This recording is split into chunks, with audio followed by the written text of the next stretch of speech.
আমরা অর্থনৈতিক উন্নয়নে ব্যাংকের গুরুত্ব সম্পর্কে আলোচনা করব। সো ব্যাংক দেশের ইকোনমির যেই চালিকা শক্তি হিসেবে কিন্তু ব্যাংককে আমরা কনসিডার করে থাকি যে ব্যাংক আমাদের দেশের ইকোনমির একটা অন্যতম গুরুত্বপূর্ণ পার্ট।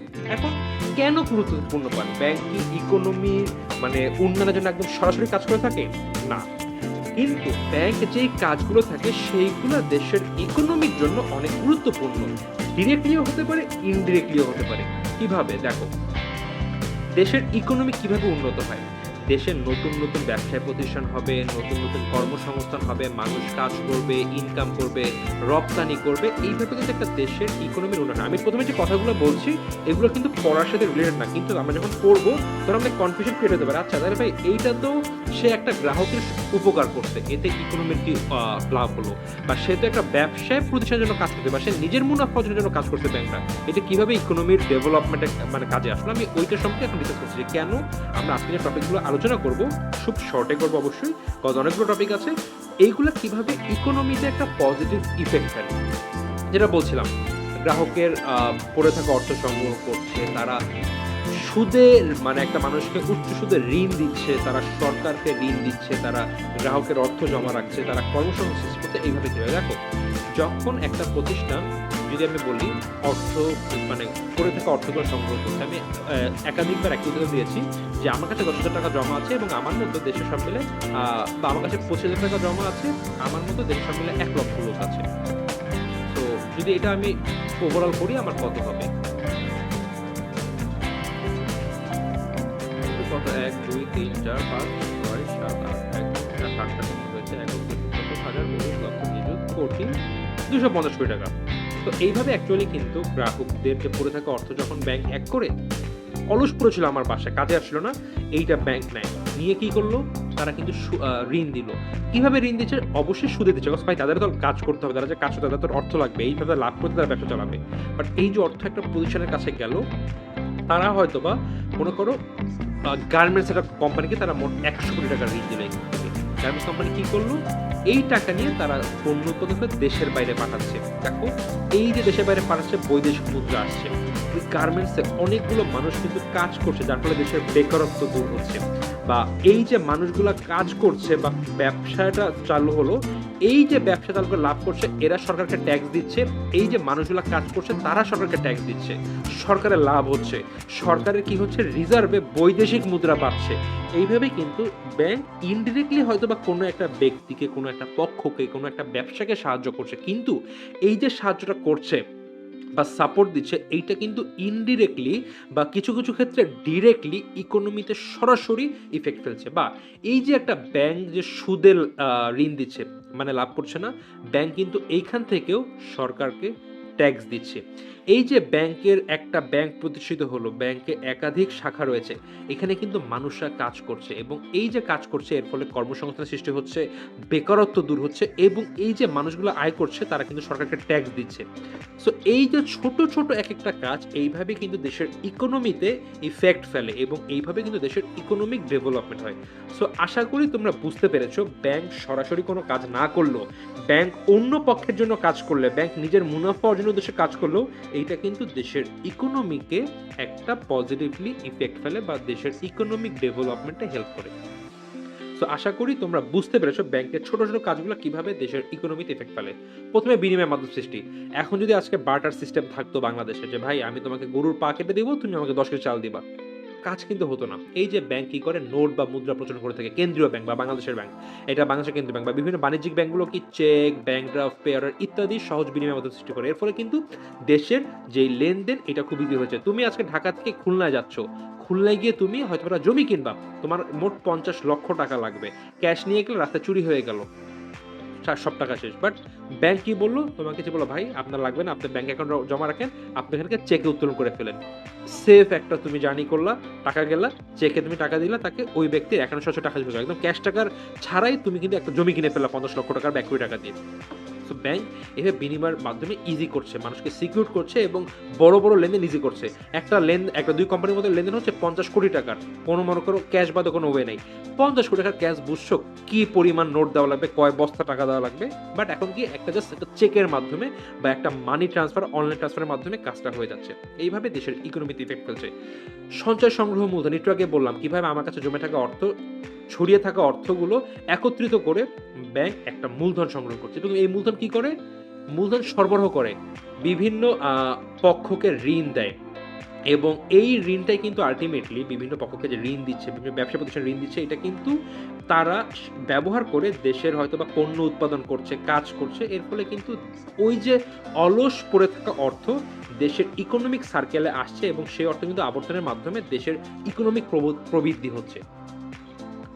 অভ্যন্তরীণ বাণিজ্য, মূলধন সংগ্রহ করছে, এই যে অর্থের নিরাপত্তা সংরক্ষণ। আমি আমার টাকা, এই যে ৫০ কোটি টাকা আমি রাখলাম, নিরাপদ ট্রান্সফার করলাম, নিরাপদে এই টাকা বাসায় রাখা সম্ভব না, বাসায় যদি আজকে চোর আসে কিছু টাকা নিয়ে যাবে, এর চেয়ে ব্যাংকে রাখলাম, সেফ থাকলো, কোনো অসুবিধা নেই। অর্থ স্থানান্তর ও দেনা পাওনা নিষ্পত্তি, এরকম অভ্যন্তরীণ বাণিজ্যে কিন্তু ব্যাংক ইফেক্ট ফেলে রাখছে। বৈদেশিক বাণিজ্য সহায়তা, প্রত্যয়পত্র এলসি, লেটার অফ ক্রেডিট। আমি হালকা একটু সংক্ষেপ করে দিই এলসি কি। দেখো, এটা হচ্ছিল বাংলাদেশে হচ্ছিল তুমি, আচ্ছা তোমার নাম ধরে নিই রাকিব। তুমি রাকিব এবং তুমি আমেরিকাতে বা ইউএসএ তুমি একজনের কাজ করছো, মনে করো পিটার।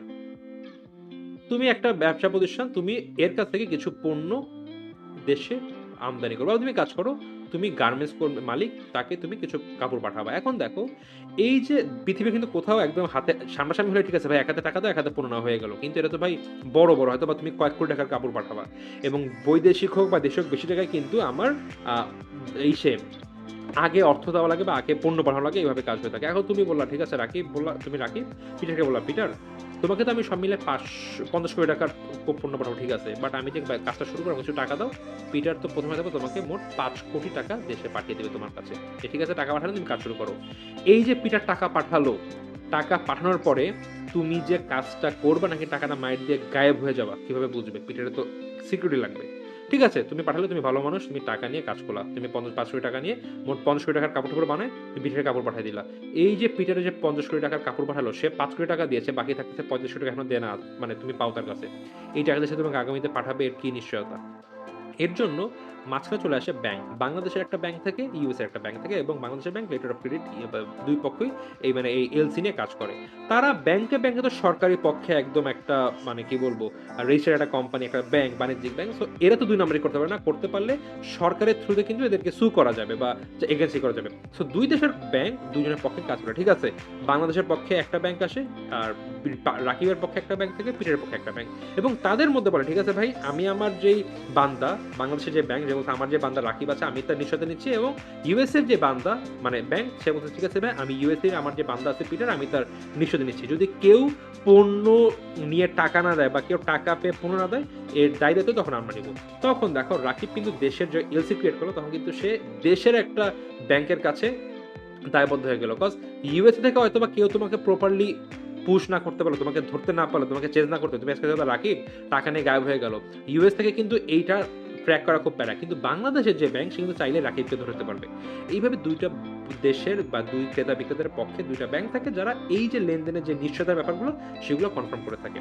তো এর মাধ্যমে এই ছাড়া কিন্তু কখনোই কোনো দেশ মানে এই রাকিব পিটার যে জীবনে যে কারো নাম মানে পুরো নাম জানে না বা চেহারা দেখে নাই, কোনো দেখা হয়নি, কখনো হবেও না একবার লেনদেনের পরে, তারা তখন একটা অন্য পক্ষকে ভরসা করে যাচ্ছে যে মাঝখানে বিভিন্ন ব্যাংক আছে, কেউ দুই নম্বরই করতে পারবে না। তো এইভাবে এলসি করে, এবং বর্তমানে ওয়ার্ল্ড ওয়াইড কিন্তু এলসি ছাড়া কোনোই বৈদেশিক লেনদেন সম্ভব না বা বৈদেশিক বাণিজ্য কিন্তু পসিবল না। এলসি খুবই গুরুত্বপূর্ণ একটা ব্যাপার, এবং এইটা কি করে থাকে, বিভিন্ন বাণিজ্যিক ব্যাংক এই সার্ভিসটা প্রোভাইড করে থাকে।